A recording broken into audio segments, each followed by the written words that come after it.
morning, everyone. This is Chaitali Bagh from the European Bureau of Aviation and Defense Universe based out of Cyprus. As India sets to celebrate its Republic Day, ADU was pondering on the status quo of the situation in the two union territories which form the crown of India, Jammu and Kashmir and Ladakh. And to brainstorm this issue, we have with us a name which needs no introduction and a face which is one of the most popular when it comes to defense and strategic analysis. A second generation army officer we have with us in AD's chat room, Lieutenant General Syed Ata Hasnain.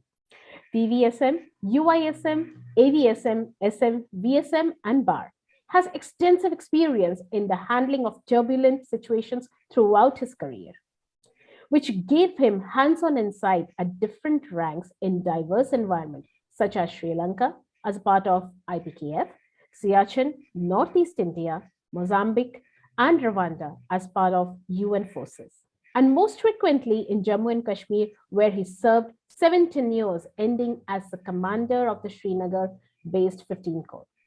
Thank you so much for joining us, sir. We welcome you on ADU's chat room. And now I request Editor ADU Sangeeta Saxena to steer the discussion ahead. Thank you very much, and Jai Hind to all our viewers. Thank you very much, sir. Wonderful to have you on our chat show. And, nothing could have been better as we do a run-up to the Republic Day. Kashmir, which has been a part of us, which has been a part of our psyche all throughout, it's ours.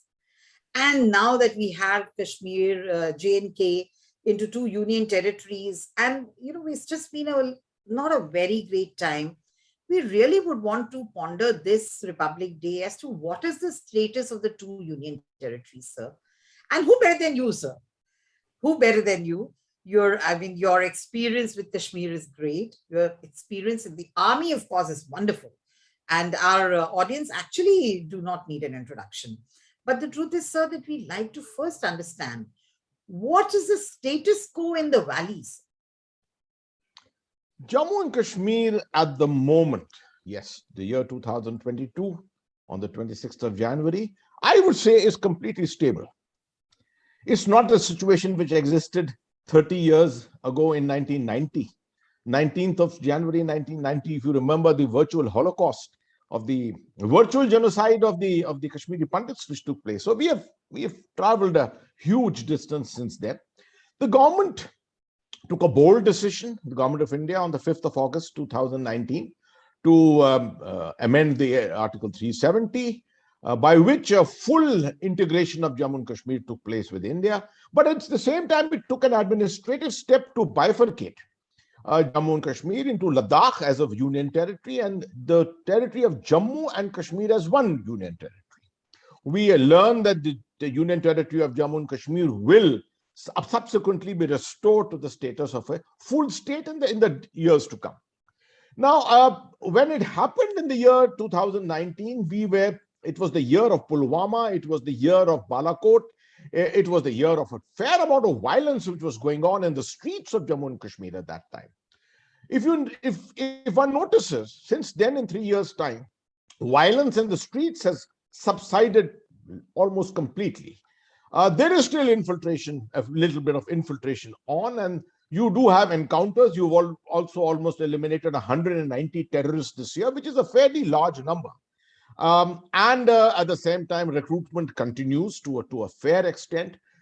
I would not claim that alienation in Jammu and Kashmir has come to an end. That can't happen overnight. Anyone who's a pragmatic analyst will tell you that this will take time. Suitable steps, both political, administrative, social, economic. These are the domains in which you've got to work when you have a situation such as that which exists in Jammu and Kashmir. All these domains are being worked upon at the moment. Unfortunately, the pandemic came in the middle.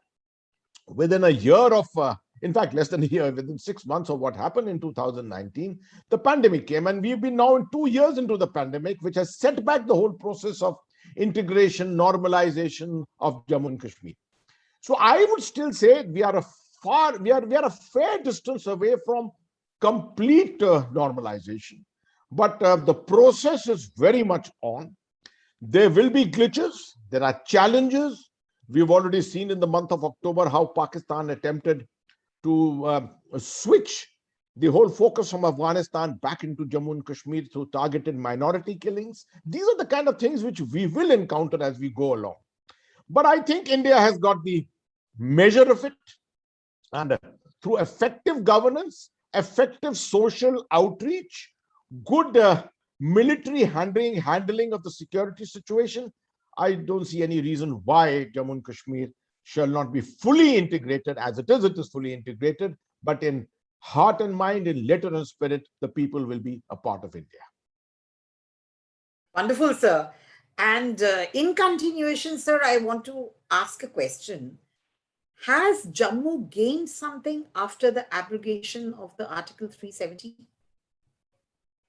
That's a very interesting question, Sangeeta ji. The thing is, first of all, I wish to compliment the government of India for the fact that there was a lot of demand to bifurcate or rather trifurcate the state into Jammu, Kashmir, and Ladakh.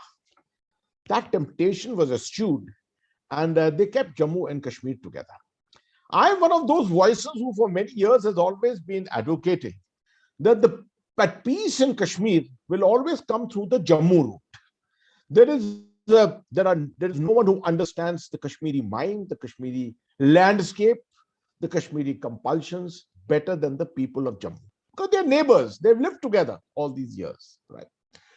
But the Jammu people are independent of Kashmir. They wish to pursue their own lives away, not linked to Kashmir. They feel they are a integrated part of India, and why should they be punished for the linkage that they have with Kashmir and not even being given the full status of a state? I would say Jammu is actually sacrificing a bit for the sake of India. Jammu is actually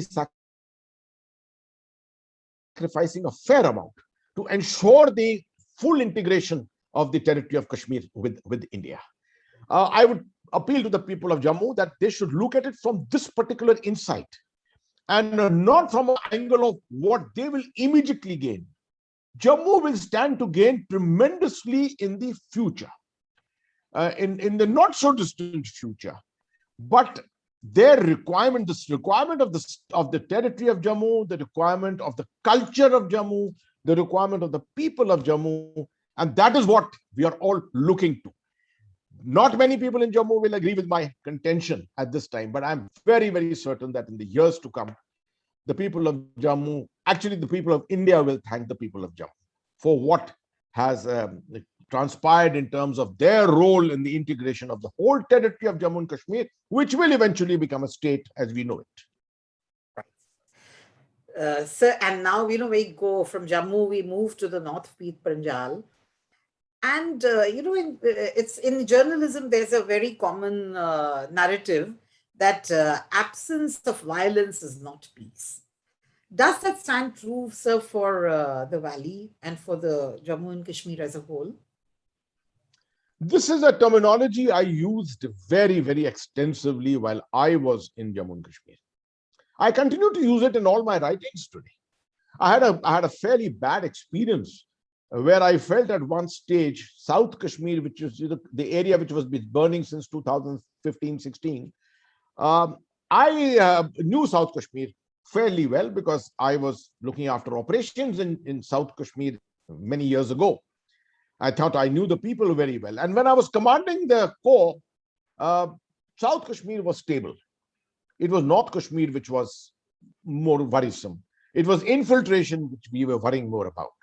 And I still remember many times I shifted my focus to North Kashmir and I left South Kashmir to itself a little more than what I should have. And I found that the contention which I was working on was that there's an absence of violence here, there is general stability here. But it came back to me subsequently, I was making a mistake. The absence of violence is not peace. Because in this kind of hybrid warfare, hybrid conflict, it is not only about kinetics. It's not just about how many terrorists you have killed at the end of the year. The persistence of this kind of violence lasts based upon networks which are created. And these networks are not visible.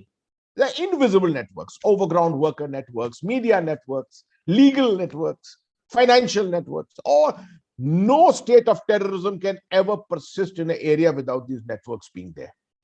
The problem is most players, most nations, most governments only target the visual part of terrorism. That's the terrorist. And they feel very happy about it, right? Unfortunately, at the end of the day, you may count 200 terrorists dead, but you haven't actually dented the networks at all. And therefore, everything comes back. This is what happens in many parts of the world many times. And it's been happening in Jammu and Kashmir to a great extent also, but it's been realized in time by all those who are responsible for the security of Jammu and Kashmir. And therefore, I think this notion today exists where you say the absence of violence is not peace. But there is violence at the moment in Kashmir. North Kashmir is reasonably silent. South Kashmir has had violence. Particularly in the last 3 months, we have found lots and lots of encounters. Of course, it's nothing compared to what was in the past. I can recount that as someone in charge of operations in South Kashmir, there was a moment at which I was handling 9 contacts with terrorists at one time.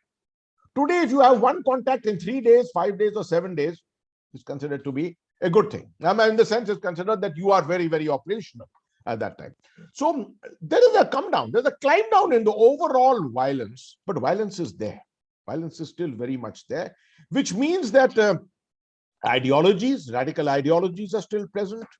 The potential for recruitment of young people, youth, is still there.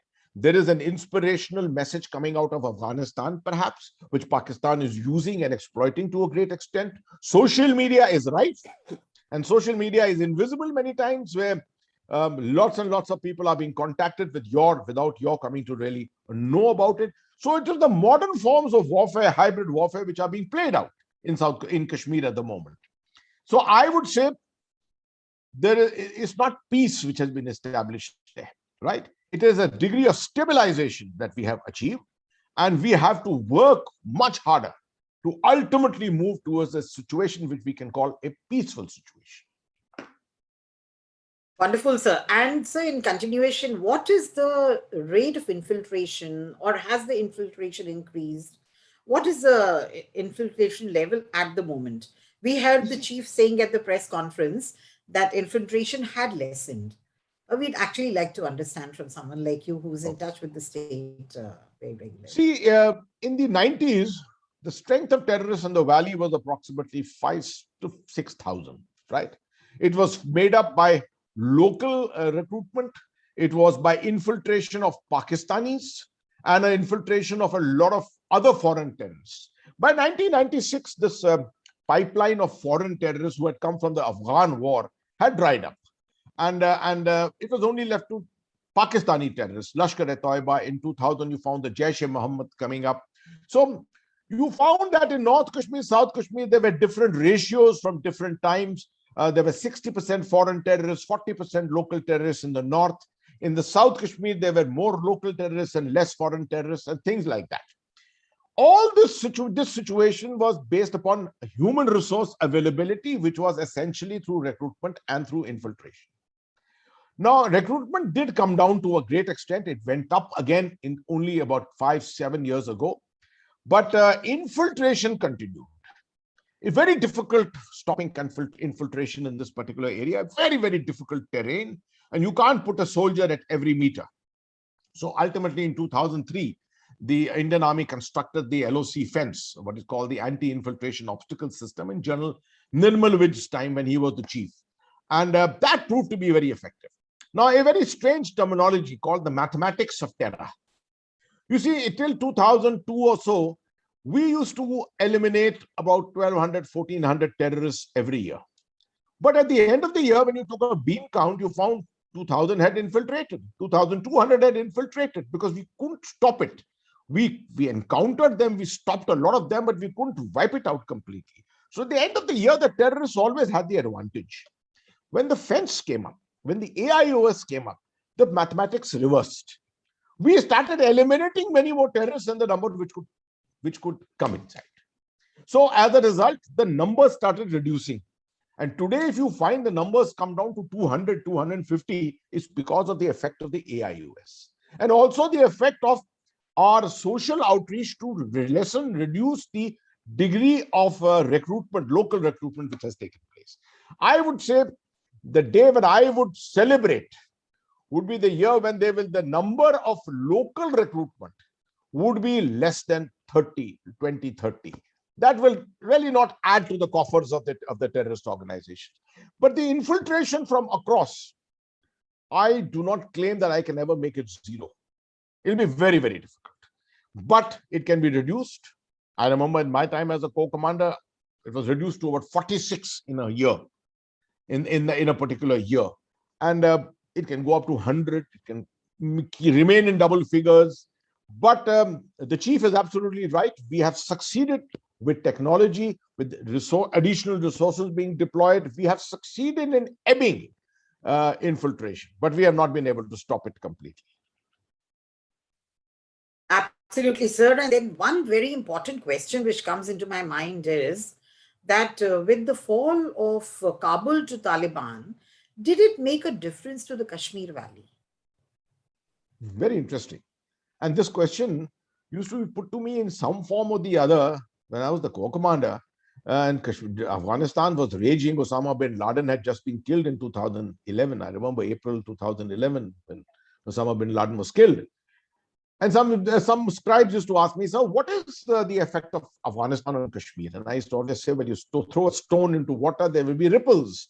And the ripples will travel outwards. So Afghanistan is like a stone thrown into water. And the ripples are traveling towards Kashmir. And with that, I used to satisfy their urge to know more. Right. And now I realize that is absolutely true. You see, Afghanistan, whatever happens in Afghanistan, it's got linkages in this region. Pakistan, Afghanistan, and linked to Jammu and Kashmir. Because Jammu and Kashmir, Pakistan has got its interests in Jammu and Kashmir. So as a result, one of the things which has happened because of the fall of Kabul, the 20-year war having come to an end, the Americans having vacated and vacated in a hurry, is the fact that there is a message of inspiration which has gone out. It's gone out to all those Islamists, those who are radicalized, who believe that, see, if we could do this to the Americans, where are the Indians? We can do this to India. Not many people realize that India's capability of fighting a hybrid war is far higher than that of the United States, even perhaps. Our understanding of counter-hybrid warfare is far, far superior than that to the United States. So obviously that inspiration is here. A lot of people in Kashmir are probably believing that they have to only bide their time. They have to wait. The so-called utopian caliphatic support will come to their assistance. The ISIS Khorasan will at some stage wake up and perhaps undertake a mission to come into Kashmir. All this is a pipe dream. All this is a pipe dream, let me tell you. Although Pakistan will continue with what it is doing. We are seeing that there has been no abeyance of that. Everything is as it was. Pakistan will get a little more emboldened. That's my assessment. Because of the presence of the Chinese in Ladakh. And we are going to be speaking about Ladakh also. The presence of Chinese in Ladakh since April 2020, the enhanced presence, has probably infused more confidence into the Pakistani leadership and into the Pakistan army particularly. And Pakistan is guiding China in Afghanistan, is guiding China in this whole new great game region as such. So perhaps it feels inspired that it can perhaps up the ante a little more. It can cross the Rubicon to some extent and not expect an Indian response immediately like it happened in Balakot or it happened with the surgical strikes. Imagining that perhaps India would hold back because of the Chinese presence in Ladakh. I don't subscribe to this understanding and theory that Pakistan probably is imagining at the moment. India has got its compulsions. India has its responsibilities. And I think the Indian armed forces, the Indian army will play its role as is required to be played in terms of response whenever anything major happens in Jammu and Kashmir. And that message should be very clear to the Pakistan leadership, to the Pakistan army, that we are observing at all times and that this is a different situation than what existed in the past. We have the strategic confidence that India has gained over the last couple of years has made it well, much more confident, much more bolder to be able to undertake a response well within the threshold of what is called the whole issue of the nuclear window or the nuclear shadow and things like that. So Afghanistan has definitely not, I won't say it worsened the situation, but it's created greater opportunities for Pakistan. It has allowed Pakistan perhaps to look at Afghanistan as a more stable environment, although it's not entirely stable. It's not entirely in favor of Pakistan at the moment. But this is what Pakistan is probably imagining at the moment. And it probably thinks that it needs to get back into the game of Jammu and Kashmir. Otherwise, the Indian government, the Indian army, everyone will be able to stabilize Jammu and Kashmir to such an extent that it may be very difficult for Pakistan to find the traction of what it was doing in the past. And sir, when we continue from here, for the Indian armed forces, especially for the Indian army, sir, is the solution to this problem in the, perception battle and information warfare? See, ma'am, what is happening in Jammu and Kashmir is hybrid. It's not a conventional war, as you are aware. 30 years you can't fight conventional, so it is a hybrid. It's a mix and match of a lot of domains come together, putting together lots of networks, and one of them is to cultivate the local population itself, create separatist ideologies, create radical ideologies. All this is done through a system of perception, information, and communication, right? The communication strategy is a very, very essential part of hybrid war, hybrid conflict. Pakistan is quite adept at this. They have this organization called the Inter-Services Public Relations, ISPR, which handles this on behalf of the government, the army and the government. And they've been doing it for fairly long. They are considered as one of the leaders in this whole domain of influence operations, etc. So, but this is something which we have to fight. You can't fight it physically. You have to fight it through the intellectual route. You have to fight it through the cultivation and influence route. This has been, to my mind, this has been one of the slight weaknesses, perhaps, of our system. Although a lot is being done today to work on this, and we need, for one, as an example, I can tell you one of the best ways to explain this is in a situation of hybrid conflict. It's not just the physical terrain which is important. It's not important to know the mountains and the rivers and the roads and the villages and the towns. As important is to know what is called the cultural terrain. You got to know the culture. You got to know the sensitivities. You got to know the religion and the faith of the people, right? What drives them, what does not drive them, what inspires them, what does not inspire them, their history, all this. That's a very difficult thing. And it's a modern form of conflict. So soldiers are not very easily inspired to study culture, history, and sensitivities and things like that. The kinetic route comes very easily to the soldier. That is picking up a rifle and using it to kill a terrorist. But to cultivate all this, you need different organizations, right? You need the army to understand it very well, which the army does to a great extent today. But you also need other organizations to join in. That's particularly called the whole of government approach. So you need different organizations to understand the nature of conflict. And then you got to understand the nature of the cultural terrain. And based upon that, you have to create your narratives. And those narratives have to be sold to the people. Now, this is a procedure you have to go through. Not many people in India understand this. Today, it's a subject of great study, which is going on. A lot of people are studying this. And of course, you all are from the domain of mass communication, and that is the domain which has to do this entire work. The whole work of perception management is the domain of people who are from the area of mass communication. So it is mass communication which has to be developed to a great extent. And you got the modern means today. You have the technologies to do it. So this is a challenge, and this is something to which India has to be equal to it. And then, sir, what is the way forward in Jammu and Kashmir then? See, the way forward, at the end of the day, the whole of Jammu and Kashmir, as per 1994 resolution, both houses of parliament, the whole of Jammu and Kashmir belongs to India, right? So you will have to go against the parliamentary resolution if you want to come to any other solution, right? But as we are looking at this, we should be looking at it from a long-term point of view, a mid-term point of view, and a short-term point of view. The long term is still very far away. We may not be able to get a clear picture of that, but the midterm definitely is something where we say we need to stabilize Jammu and Kashmir completely, right?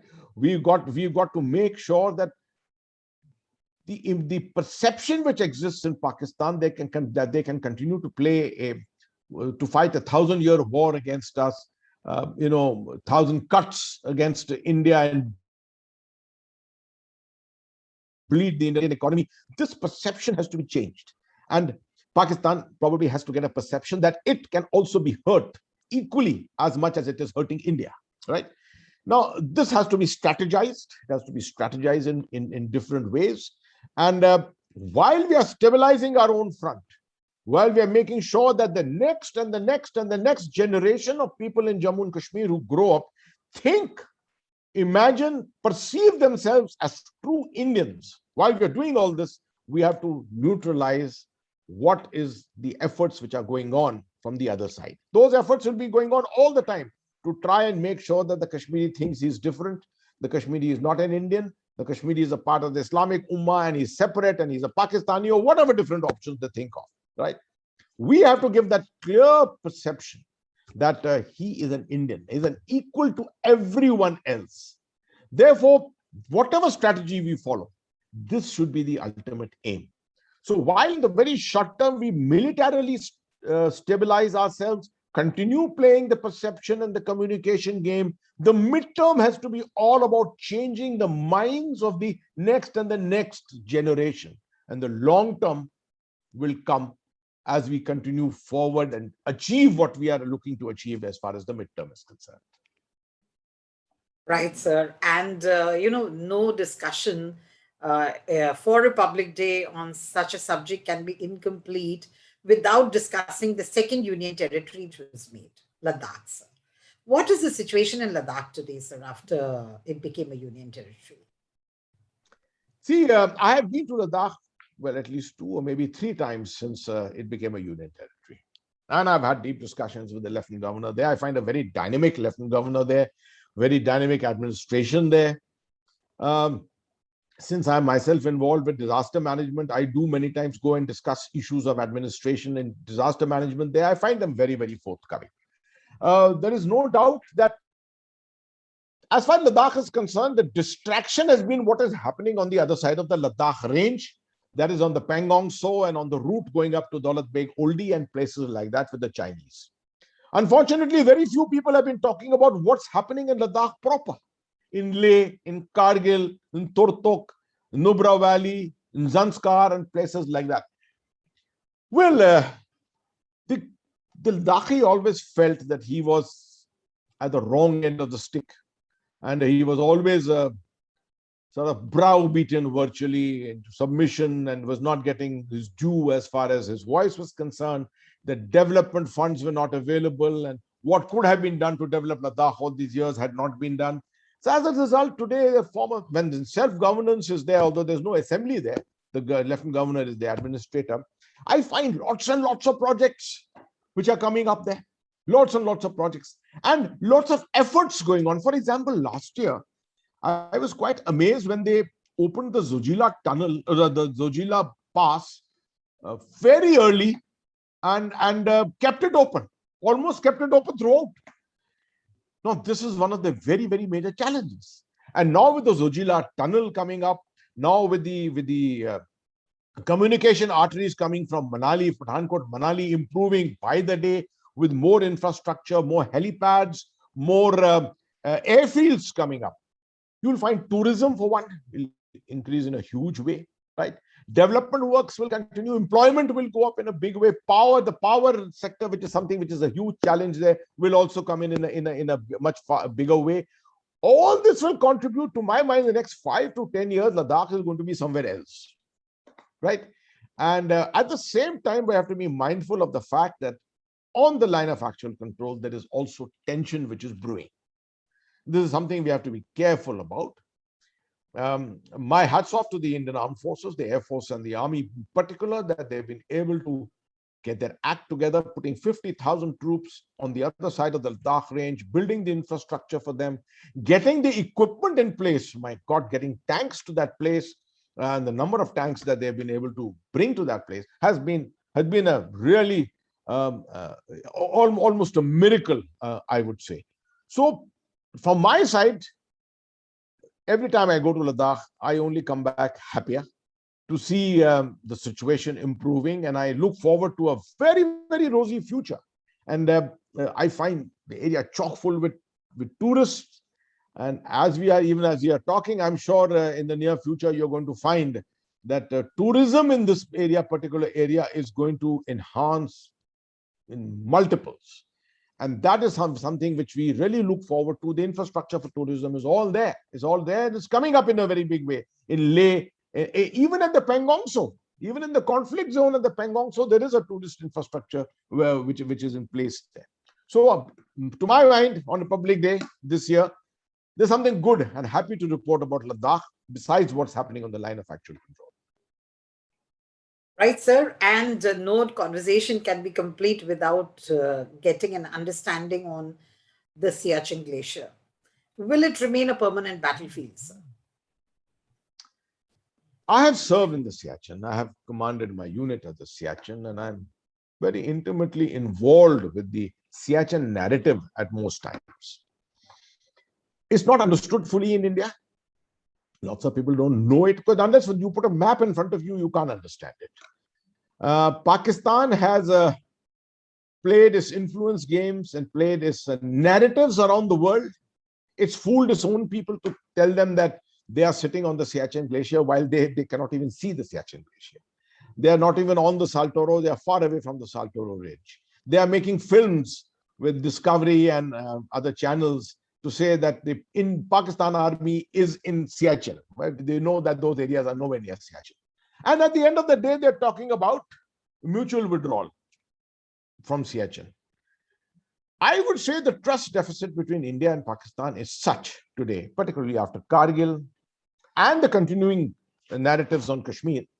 The trust deficit is such that the question of us leaving the Saltoro and leaving the glacier to come back to any defined line from where we can even respond, any defined line, is like committing harakiri. Right? And particularly the situation has become worse today with what's on the line of actual control. People do not realize that the distance between Daulat Beg Oldi and the Siachen Glacier is hardly anything. Right? It's very difficult terrain, I agree. But for an infantryman, no terrain is really difficult. So, and we are hearing also that a new communication artery is about to come up somewhere between Shaksgam Valley, the area which has been ceded to China, through the Shaksgam Valley, moving all the way to Muzaffarabad. This is something, an alternative to the China-Pakistan economic corridor.